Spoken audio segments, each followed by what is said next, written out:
Hey guys, welcome back to my channel. Saster here from Brooks and Diecast. Today I'll be showing you guys something I have built for the last 4 days, so let's get into it. Currently this is our table. I'm mainly doing this in the living room. You may hear the fan. It's right over there. Okay, so now let's show you guys something I've been building. Now, if you guys have seen Iron Meat, which is a brand new run and gun shooting game that is developed by the developers over at Retroware, who makes modern retro style video games. They made Iron Meat as a run and gun shooter. It's basically like everything that's badass about 80s and 90s and all of that. So I decided, why don't I build something? And I decided I want to build Entrail Blazer MKII. Now, before I continue, I need to point out that this is not perfect. I mainly used all the parts that I had, and I'll also explain some things that are kinda immediately clear. So let's first move on to how he looks. So this is how long he is, and this is how wide he is, and you can tell how tall he is. But that's not all. I also want to get the vehicle. Hang on a minute. You can see I got the Trans Am WR20003 and the LEGO Dimensions Lord. You can clearly see that Entrail is massive in comparison. The This one is 6 studs wide and probably about 12 or 13 or 14 studs long. This one's definitely bigger. Definitely 10 or 11 studs long. I mean wide.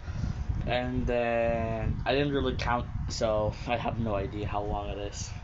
So yeah, that's exactly its size. You can also see the height of it, but that's not all, okay? I also made these. Now these are just attachments. You can put them on Entrail Blazer MKII, because if you guys have actually played Iron Meat, you guys may have known one of its attacks is the dual plasma cannons. So the blue one goes on the top, and then the orange one goes on the bottom. I mainly call the two cannons differently. Mainly I call the top cannon a meatball plasma launcher. That's because it fires a meatball, but also the fact that it got the plasma beam, like just this part, and the bottom is a plasma flamethrower, which is this orange part right here. I tried to replicate that. So let's move on to his external parts. Now I'm going to remove these attachments. These attachments are very easy to remove, and they're easy to make. I may not do a tutorial on Entrail Blazer MKII because of the fact that he's kind of massive and there's some things about him.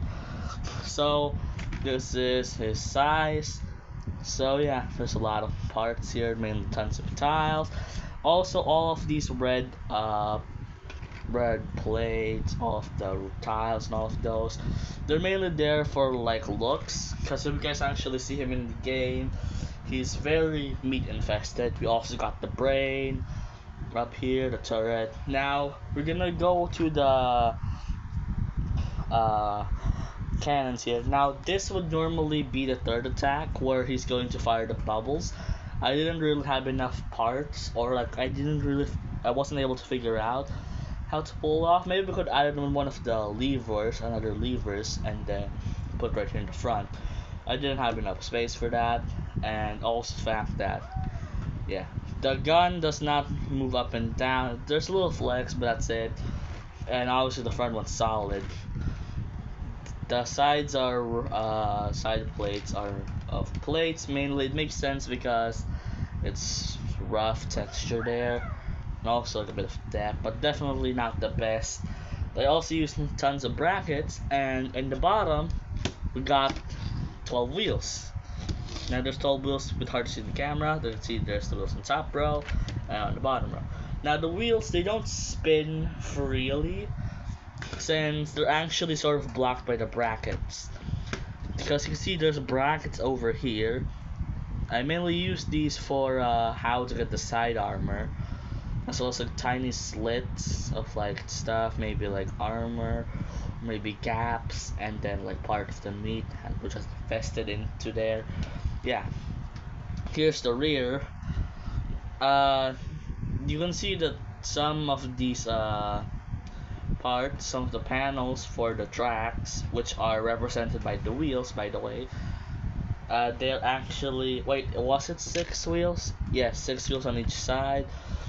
The main reason is because, like, again, sort of like small stuff.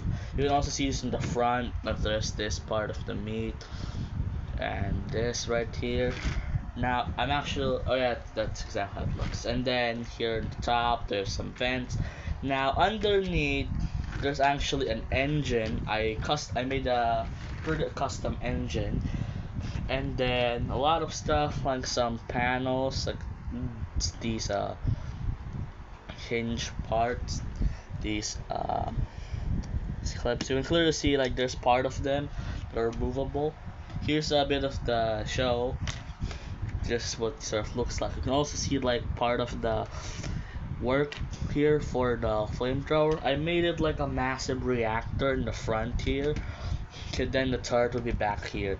So that's exactly what it looks like. So yeah, I used a sort of a bit of an illegal building technique where it's like sort of pressing these down, but it's not really a big deal. So let's just pop that back on, and then we'll move on to another feature, potentially the very best feature it has. In the game, it has its melee attack, the one where the turret goes up and down. Well, I recreated that too.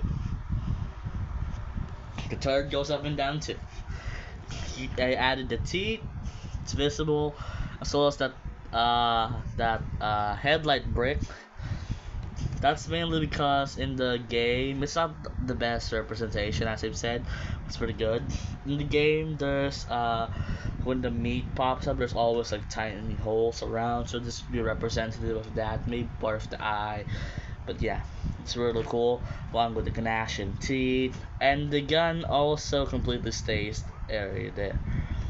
Now, the gun I used snap bricks, the 4-sided ones, the same ones that I used for in order to make the tiny parts on this one. And yeah, it's pretty massive.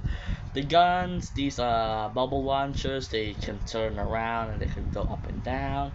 Obviously, this one has to sort of compromise the gun elevation and everything. But hey, it works. The big reason is because, again, I really could think this out better, but then again, I kind of want to give it the main melee attack feature thing. And besides, all of these small guns can just be replicating that. And then we got the plasma attacks anyway. So yeah, we got 3 of the 4 attacks. The other attack was the meatball. I couldn't replicate that, but you know, maybe I could try. So yeah, guys, thanks for watching this video on Entrail Blazer MKII. Basically a MOC I had built for 4 days, or technically 4 days or a day, if you consider the fact that it took me the entire like, you know, like there's part of the day, like there's morning, afternoon, and evening, basically the entire evening just focusing on this tank right here. Leia, hello. That's my sister, sort of complaining about something, I don't know. It's okay. So yeah, that's my MOC for Entrail Blazer MKII. So yeah, guys, hope you enjoyed this video. Like and subscribe, and I'll see you all next time.